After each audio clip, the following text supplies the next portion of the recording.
Hello mga sir, good day, good night, good night.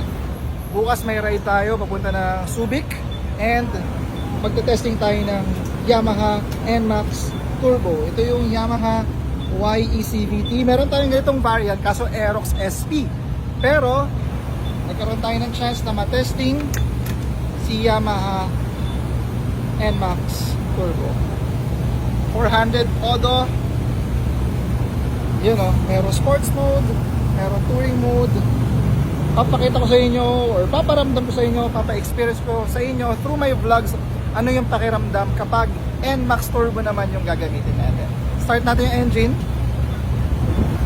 Headlights. Yan o. Pagkaiba rin yung headlights niya, you know. Then the taillights as well.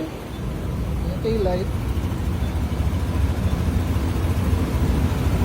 Abang-abang sa videos natin tomorrow and sa mga succeeding days mga sir. Kita-kits bukas! Yes sir.